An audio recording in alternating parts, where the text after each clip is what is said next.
Let's go over a little bit of bonus material that I didn't want to put in the actual presentation of Chapter 5 because I didn't want to interrupt the flow of the reading. But here is Raymond Lull's art, in Latin ars. It's a system of universal logic based on a set of general principles activated in a combinatorial process. It can be used to prove statements about God and creation. That is, God is a trinity. Lull structured many of his works around trees. The leaves of the trees stand for combinatorial elements, principles of the art. The Tree of Science, 1295-6, is a series of 16 trees showing how the art generates all encyclopedic knowledge. Lull's art is sometimes recognized as a precursor to computer science and computation theory. And here is the internet tree today. The word computer itself has deeply religious connotations.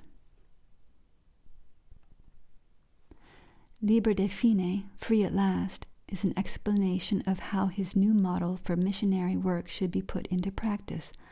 The most important theme is that of preaching.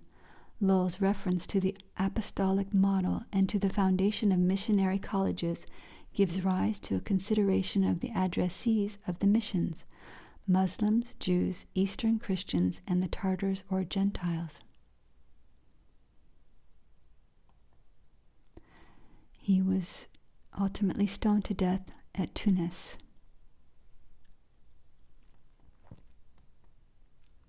Here's St. Ignatius giving the Code of Silence. The missionary motto of the Jesuits is Unus non sufficit orbis. One world is not enough. This motto points to the ability of the Jesuits to conquer the world for Christ with vows, if not always with battles, as the poem suggests, and to the capacity of the society to conquer new worlds should they be found. This also happens to be the motto of James Bond's family. Bond is actually half Swiss. Bond's father, Andrew, was Scottish, but his mother, Monique Delacroix, was Swiss. Tragically, both died in a mountain climbing accident when James was just 11, and he lived with an aunt before heading off to Eton. Here he is with Ursula Andress. The name Monique means advisor, and Delacroix is a French surname that derives from Delacroix, of the cross. And here is the Bond coat of arms, orbis non sufficit. The world is not enough. Just like the Jesuits. Here's a little blurb from the Oxford Handbook of the Jesuits. I really wanted to get my hands on it, but the Kindle edition was $3,117.29. And that was a little out of my budget. But you can read about this a little bit more. This is a very good discussion about the Spanish Inquisition, and I'll leave the link there. Some famous Alumbrados. Maria de Santo Domingo. She was a Pythia within a secret sect, a channeler. The Alumbrados believed she was in contact with Jesus and the Virgin Mary. In 1511, the Spanish Inquisition took an interest in the Alumbrados, inside which there were many Spanish clergymen, Jews, Moors, and conversos. Miguel de Molinos was also accused of sympathy owing to his some similarities between his book, The Spiritual Guide, and the teachings of the early Alumbrados. The Quietist heresy was seen to consist of wrongly elevating contemplation over meditation, intellectual stillness over vocal prayer, and interior passivity over pious action in an account of mystical prayer, spiritual growth, and union with God. There existed the possibility of achieving a sinless state and union with Christian Godhead.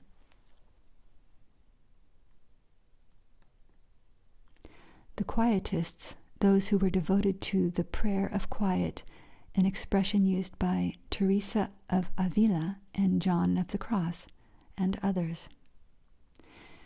In 1527, Ignatius himself, while studying in Salamanca, the hometown of Sister Maria de Santo Domingo, was examined by an ecclesiastical commission because he was suspected of being part of the Alumbrados.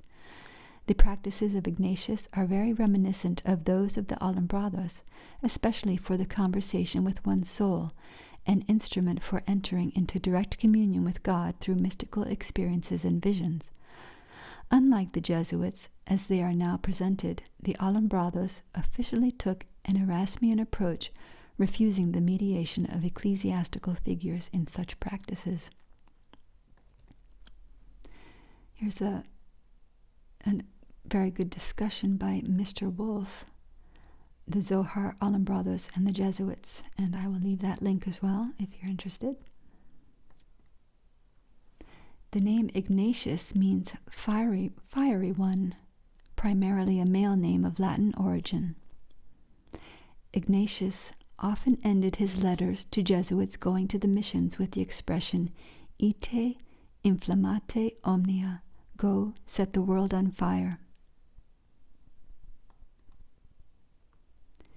He was from Azpeitia in Gipuzkoa in the Basque Country. Here is the sanctuary built atop his birthplace. Inigo López de Oñas y Loyola. López means wolf, from lupus. And this is his shield, the original shield of Oñas Loyola. This is the Oñas part, and this is the Loyola part. Escudo de la Casa de Loyola. The design represented the family's generosity toward their military followers. According to legend, wolves had enough to feast on after the soldiers had eaten. The shield of Oñas Loyola is a symbol of Ignatius' family, Oñas lineage, and is used by many Jesuit institutions around the world. As the official colors of the Loyola family are maroon and gold, the Oñas shield consists of 7 maroon bars going diagonally from upper left to the lower right on a gold field. The bands were granted by the King of Spain to each of the Oñas brothers in recognition of their bravery in battle. The Loyola shield features a pair of rampant gray wolves flanking each side of the cooking pot. The wolf was a symbol of nobility, while the entire design represented the family's generosity. I already said that. The coat of arms of the Argentine city Junín, Buenos Aires, used until 1941, bore Loyola's shield under the sun of May, surrounded by a laurel wreath. What does the name Loyola mean? It's of Basque origin, meaning from the muddy place. Spanish form of Basque, Loyola. The elements loy, meaning mud, and ola, meaning location.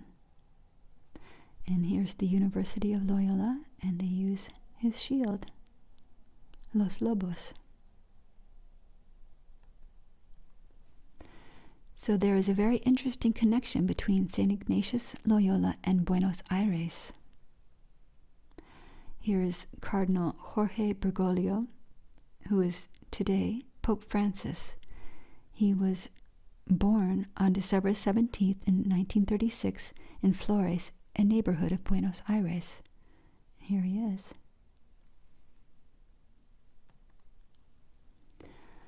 The etymology of Buenos Aires.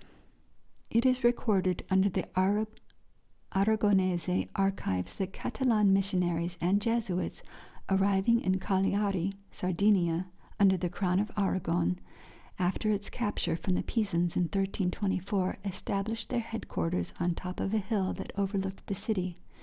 The hill was known to them as Bonaria, as it was free of the foul smell prevalent in the old city, which is adjacent to swampland. During the Cagliari siege, Catalans built a sanctuary to the Virgin Mary on top of the hill. King Alfonso the Gentle donated the church to the Mercedarians, who built an abbey that stands to this day. In the years after that, a story circulated claiming that a statue of the Virgin Mary was retrieved from the sea after it miraculously helped to calm a storm in the Mediterranean. The statue was placed in the abbey. Spanish sailors, especially Andalusians, venerated this image and frequently invoked the fair winds to aid them in their navigation and prevent shipwrecks. A sanctuary to the Virgin of Buenos would later be erected in Seville. In the first foundation of Buenos Aires, Spanish sailors arrived thankfully in the Rio de la Plata by the blessings of the Santa Maria de los Buenos Aires, the Holy Virgin of the Good Winds, who was said to have given them the good winds to reach the coast of what today is modern Buenos Aires. Pedro de Mendoza called the holy city Holy Mary of the Fair Winds, a name suggested by the chaplain of Mendoza's expedition, a devotee of the Virgin of Buenos.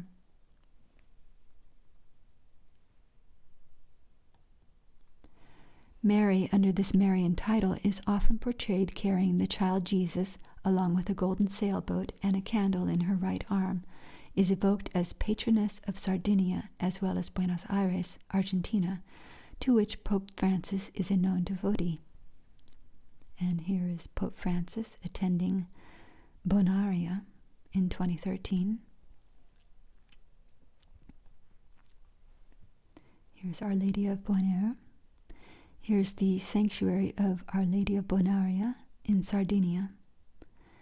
And Peter Nolasco is the founder of the Mercedarians. This is the Aragon colors and stripes. Here's Sardinia. And here is Cagliari, in the Gulf of Cagliari. Madonna di Bonaria, patroness of navigators, the shrine of Our Lady of Bonaria, also known as Our Lady of the Fair Winds, is a Marian title associated with the Blessed Virgin as Star of the Sea, patron of sailboats. Mary is the star of the sea to be followed on the way to Christ, lest we capsize amid the storm-tossed waves of the sea. Stella Maris, allegorical of Mary's role as guiding star. The Roman Catholic Church honors Our Lady, Star of the Sea, with a feast day assigned to September 27th. The Society of Jesus received papal approval on September 27th, 1540. Stella Maris came to be used as a name of Polaris in its role as lodestar, the guiding star or north star, the pole star, Cardinal, the north celestial pole, navigation. On his first transatlantic voyage in 1492, Christopher Columbus had to correct for the circle described by the pole star about the pole. In Shakespeare's play Julius Caesar, written around 1599, Caesar describes himself as being as constant as the northern star. And I thought that was original from, what's her name, Joni Mitchell. Former coat of arms of the Argentine city, Union Buenos Aires, used until 1941, so just as World War II was getting started, bore the Loyola shield under the sun of May, surrounded by a laurel wreath. And I couldn't find a picture of that coat of arms, but I imagine it was this shield within this coat of arms with the sun of May. So is the Jesuit logo representative of the Son of May? The Son of May represents Inti, the Incan god of the sun. Here's the first Argentinian coin with Inti. Here's a depiction of Pachacuti worshipping Inti in the Coricancha, the most important temple in the Incan Empire, located in Cusco, Peru. Here's Pachacuti. Here's the flag of Argentina, featuring Inti with 32 rays, just like the Jesuit logo, 32 rays. The Son of May is a reference to the May Revolution of independence from the Spanish Empire, As the new government was proclaimed, the sun broke through the clouds, which was seen as a good omen.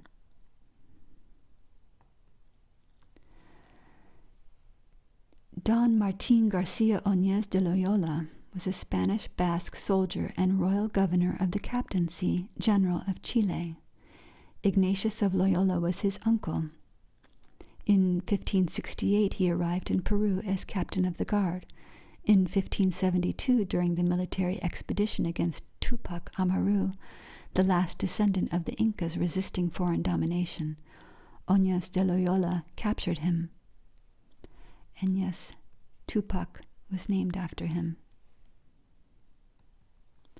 Tupac Amaru comes from Quechua, Tupac, royal or shining, and Amaru, snake or mythological snake-like being. It's a serpent with a llama head and a tail of lightning that flows through its tail rivers that flow into storms that allow the maintenance of crops. Amaru has written in his body the secret of life. His omniscience is presented as the writings of everything that was, what is, and what will be. Amaru, Amaroka, Amaruka, America, the Andean dragon. He was rewarded with a wife, Beatriz Claracoya, daughter of Inca ruler Sayri Tupac, the niece of Tupac Amaru. Here they are being married in a Jesuit ceremony. There are actually two Martin de Loyolas. I couldn't find a picture of Martin Ignacio de Loyola. He was a Franciscan friar, best known for his 2 travels around the world, being the first person to complete the world circumnavigation twice in different directions. Grandnephew of Ignatius of Loyola. The name Cusco reminded me of this book, A Monument to the End of Time, Alchemy, Fulcanelli, and the Great Cross, at Hendeye, by J. Widener and Vincent Bridges. Here is Hendeye, very close to San Sebastian, and San Sebastian is very close to Loyola.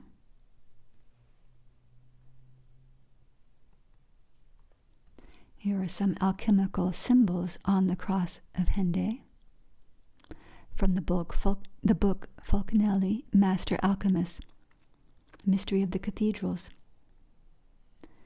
And Widener deciphered this to mean Inca Caves, Cusco, Peru.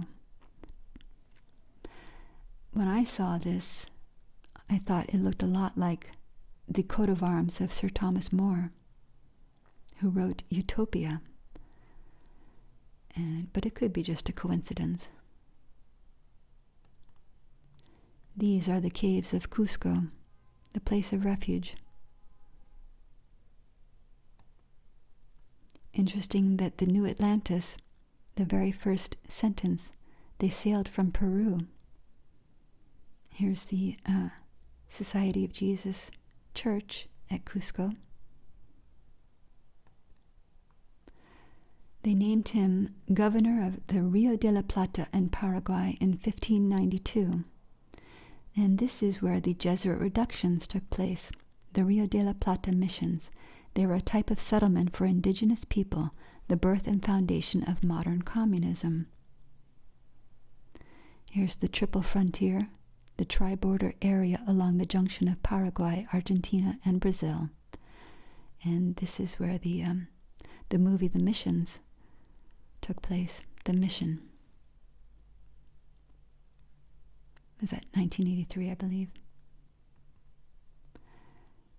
And Goods has a very good video on what really happened at the Jesuit reductions, communism, and invention of Catholicism.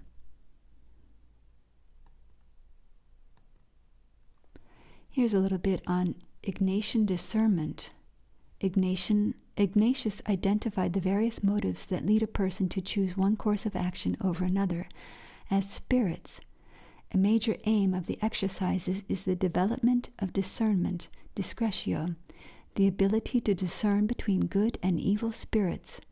Choice is the center of the exercises, and they are directed to choosing God's choice, ultimately to a self-abandonment to God, a movement toward mystical union with God. Pondering and noticing interior movements of attraction and heaviness are at the heart of Ignatian discernment. Discernment involves prayer and weighing of facts and feelings about the several good choices which ultimately lead to a choice about what is best fit for an individual. There are 14 rules for the discernment of spirits by St. Ignatius of Loyola. And of course that reminds me of St. Corona, the May Queen of 14.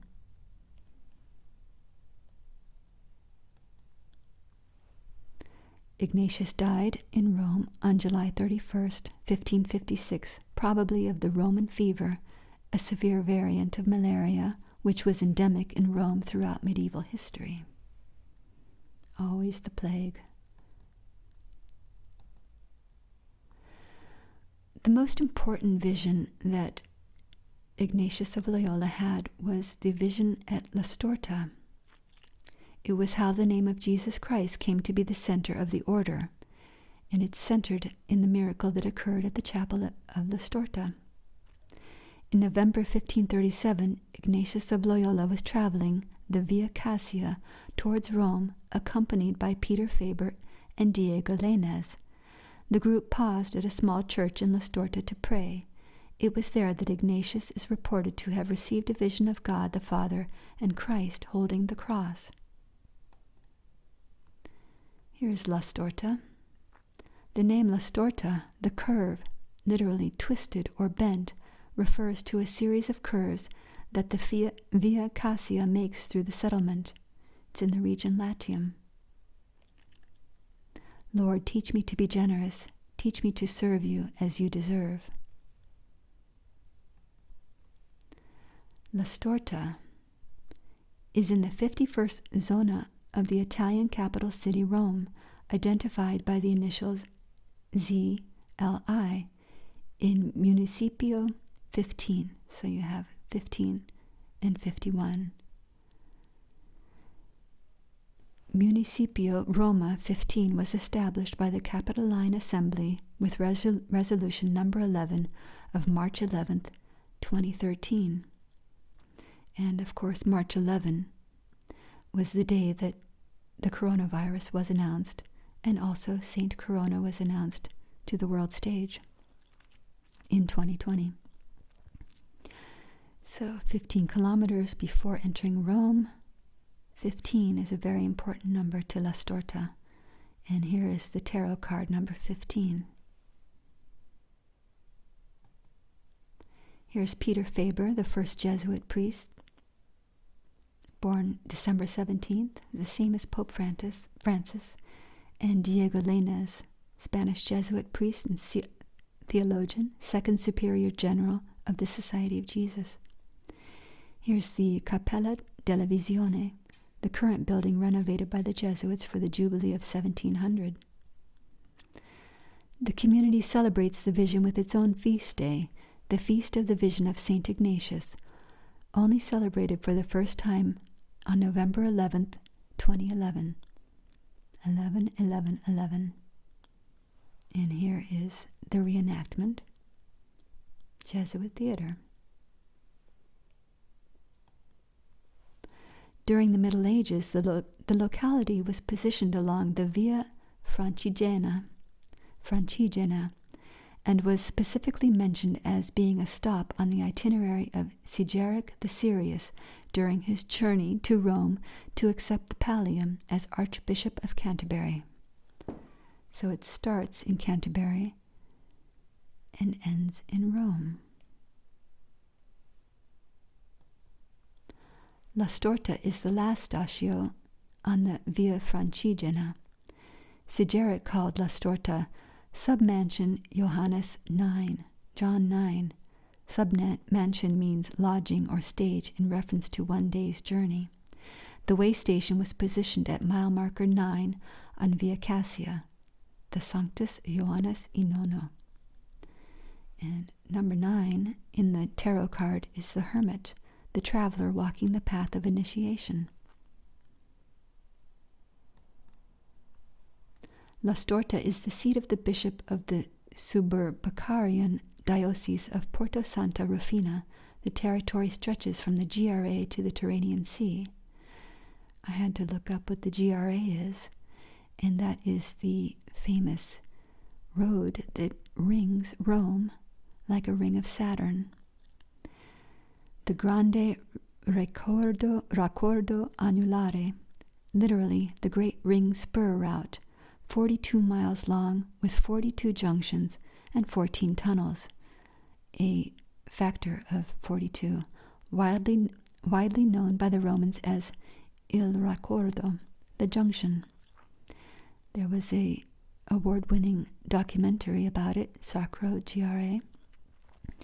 It won the Golden Lion at the 70th Venice International Film Festival, the first documentary to win the award.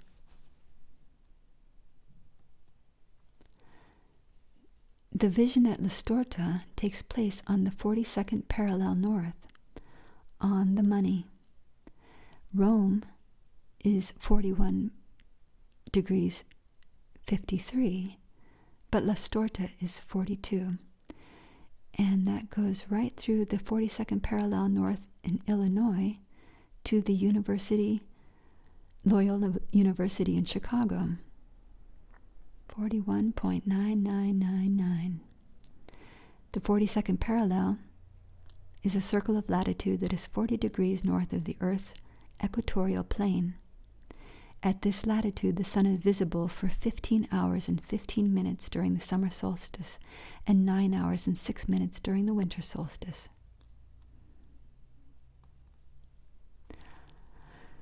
A while back, I did a lot of research on the number 42. I never got a video made about it, but these are some of my more profound discoveries about it. The Sri Yantra has 42 triangles around one. The Rosicrucians from Robert Flood's clavis has 42 visible petals. These are the 7 stages of Mithras. 6 times 7 equals 42.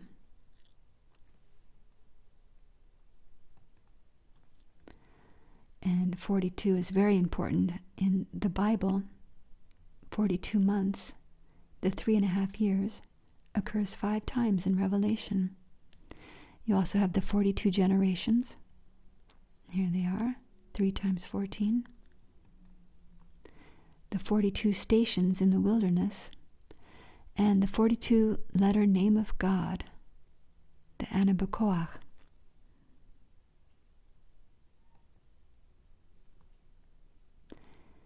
Here's a little blurb from chapter 9 about the vision at La Storta.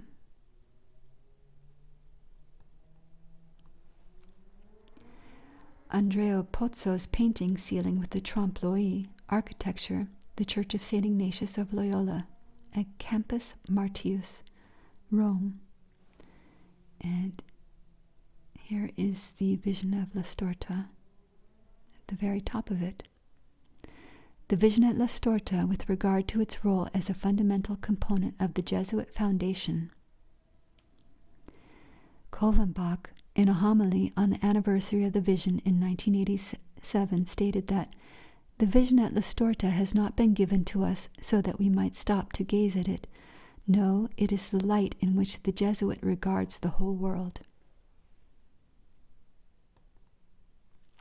Here's Andrea Pozzo at the St. Ignatius Chapel in the left transept of the church, Il Gesù, in Rome. There's a close-up of the vision. At 5:30 each day, this panel slides down to reveal a marble statue of Loyola behind it. Here's the statue. It's pure Jesuit theater. This is a very good talk about this chapel. I'll leave a link. And this is an excellent article if you want to read a little bit more about this vision at La Storta. There was also a La Storta massacre on June 4th, 1944. The Nazis, who were fleeing from Rome after its liberation, carried out the massacre of 14 prisoners in the community. They executed the prisoners on the grounds of the Grazioli estate in the country, a forested area 14 kilometers down the Via Cassia from La Storta. And of course, Saint Corona, the May Queen of 14. And Goods said to look at the etymology of Nazi, because there you would find that Nazi is a nickname of Ignatius. Very interesting. Were the Nazis just Ignatians? The naming of Jesus at the Feast of the Circumcision on January 1st. And the naming of the society, the Vision at La Storta. I will be propitious to you at Rome.